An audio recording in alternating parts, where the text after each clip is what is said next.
الذنب اللي عملته مش نهاية قصتك، دي بداية الرجوع. ربنا مش بيقفل الباب حتى لو انت قفلته على نفسك. ربنا بيقول قل يا عبادي الذين اسرفوا، يعني حتى اللي زودها ليه باب. لو كل واحد غلط ملوش فرصة يرجع مفيش حد كان دخل الجنة، بس رحمة ربنا وسعت كل شيء حتى سلوكه. في شاب بعتلي تجربته وانا حسيت ان انا لازم اعمل فيها فيديو، لان في ممكن ناس كتير تمر بنفس التجربة. هو قال انا عملت ذنب كبير وانا عارف انه حرام وعارف ان غلط.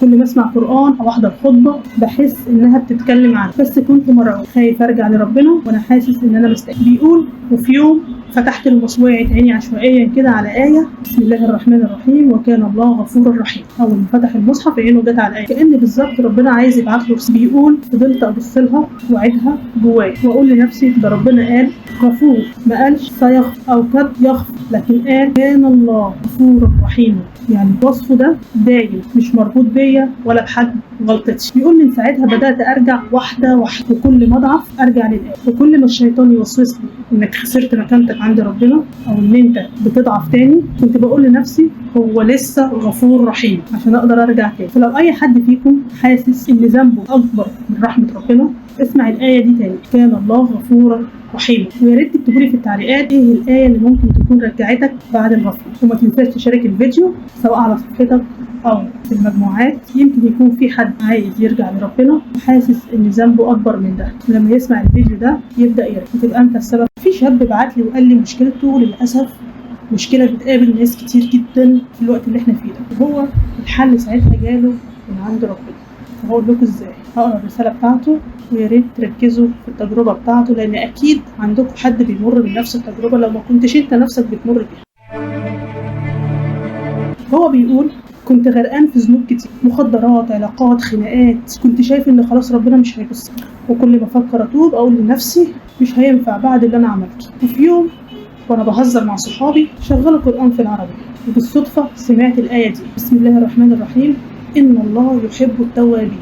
بصراحة الآية وقفتني، حسيت إن أنا وقفت عندها، وفي كلمة جواها هي اللي عملت كل ده. يحب يعني مش بس بيغفر، بيحب التاني. رجعت البيت وقعدت أبكي، كانت بس بدموع وقلبي بيقول أنا راجع لك يا رب. بيقول من يومها وهو بقى بالصف الأول في المسجد وبيخدم في الجمعيات الخيرية على قد ما بيقدر، وبيحاول إنه يتقي ربنا في تعاملاته كلها.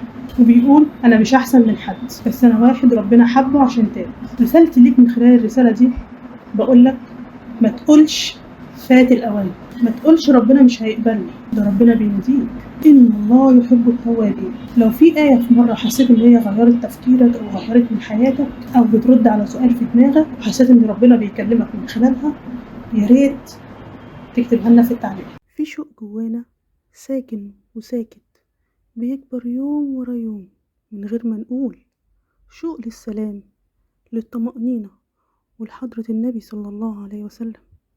نفسنا نروح له، نسلم من قلوبنا، نقف قدام بابه ونحكي له عن تعبنا وضعفنا ودعواتنا اللي مخبيينها.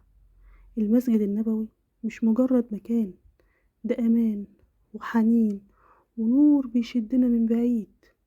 يا رب ارزقنا زيارة حبيبك، زيارة تداوي القلوب وتغسل الروح وتكون بداية جديدة لينا كلنا.